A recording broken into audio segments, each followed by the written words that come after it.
yan, magandang hapon po sa ating lahat, no? Ayan yung mga egg collection natin ngayon. No? Itlog ng pugo, punong-puno na. Oh. Sasayang pa, oh. And marami pa tayong makukuha dyan mamaya, no? Tapos itlog ng manok, actually 7 na yata, 8 na. Kaso nga lang ito yung mga ngayon ko nakuha. Mamaya na natin ilagay dun sa ref ni mama. Alright? So, syempre, soon, magbebenta na rin po tayo ng itlog ng manok. Ayan, no? At, syempre, itlog ng pugo. Always available. Ayan, no? Di ba? So, yun, no? At nasa final assessment tayo kung ilan ba talaga yung bilang ng breeders at saka layers yung gagawin po natin dito, no? So by July pa naman tayo makakapag-breed ng pugo. Ayan, no? No? By July pa. So iniisip ko po kung ilan talaga, no? Kaya yung mga gusto pong mag-order ng itlog ng pugo, mag-message na po kayo sa akin kasi para malalaman ko po, no, kung ilan yung i-breed ko. Yes po, kailangan ko malaman.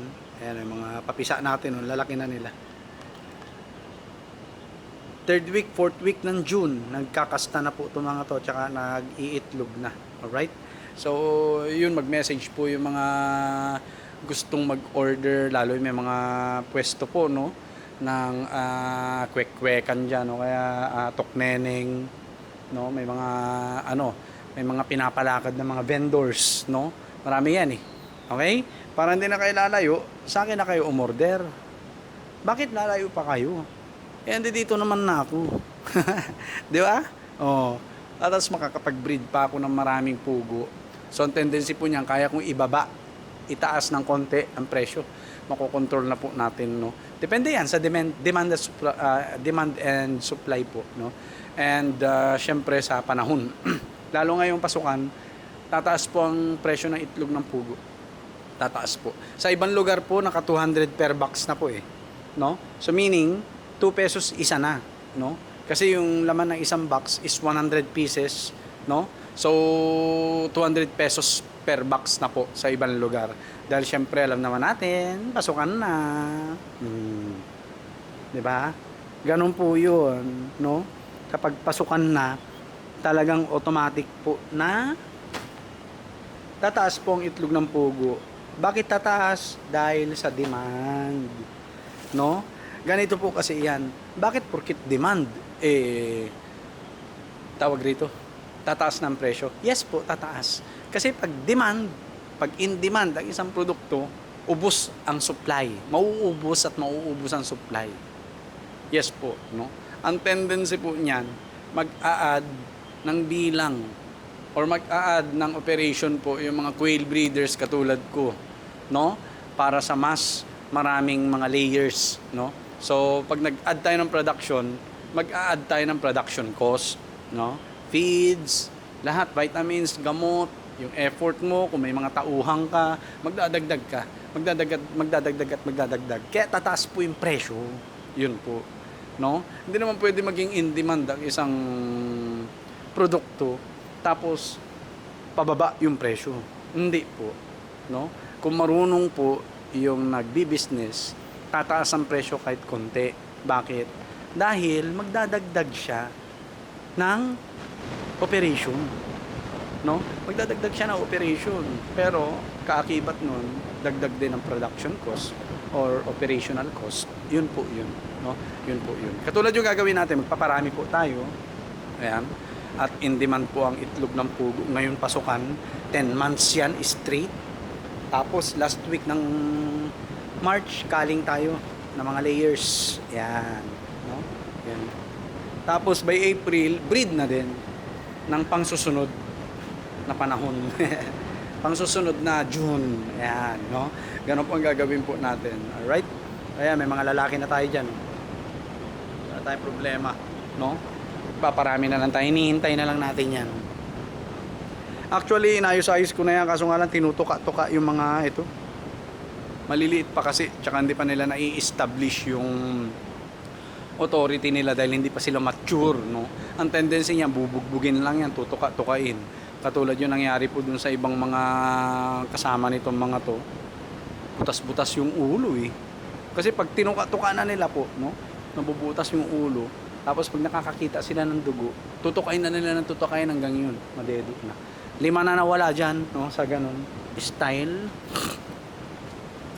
Ayan, dito naman tayo sa ating mga oriental sweaters. Ayan yung original natin. No?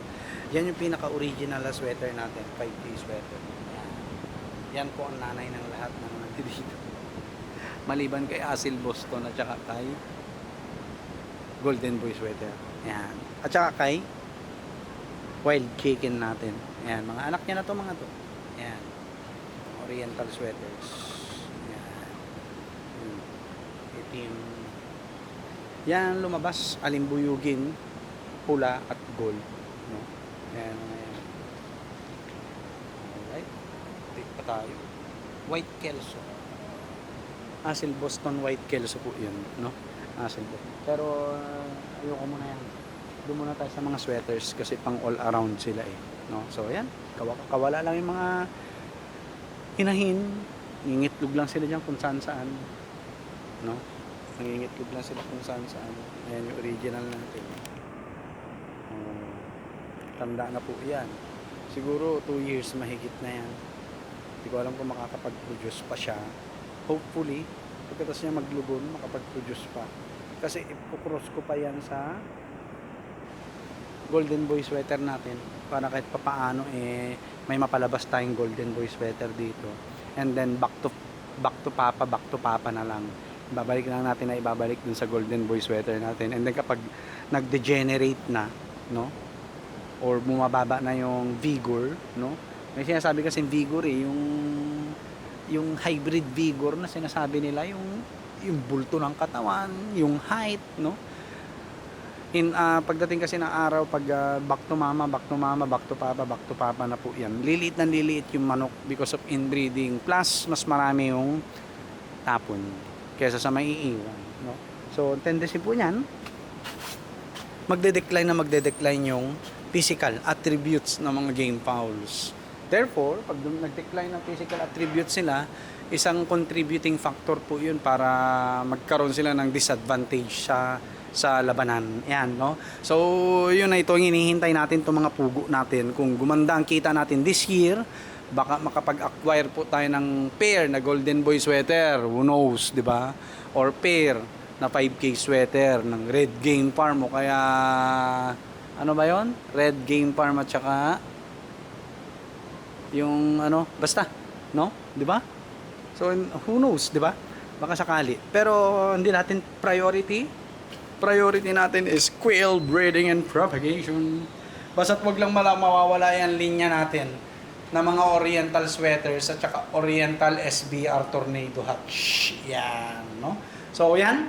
Marami po tayong itlog ng pugo. I-chat ko na po si Madam Ruby kung ilan ang kukunin niya kasi sasaglit pa ako sa school.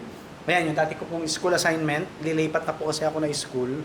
Yan, chat po natin siya baka mamaya kukuha. Para may dala na rin natin sa school pagkakuha natin yung letter of advice po natin. Okay? Yan o. Dami. Diba? 150 isa, saan ka ba? Tapos itlog ng manok, brown egg. O, diba? So, yun lang po. God bless po sa ating lahat. At maraming salamat po sa mga nanonood. No? Dire-diretso, 200. Congratulations, 200 views, yung ganito ko, yung ganyan, 300, 500, no? Nagno-notify po kasi sa akin yan. And salamat po sa pag-follow, sa panonood. Maraming salamat po. Malaking tulong yan sa Facebook content creation natin.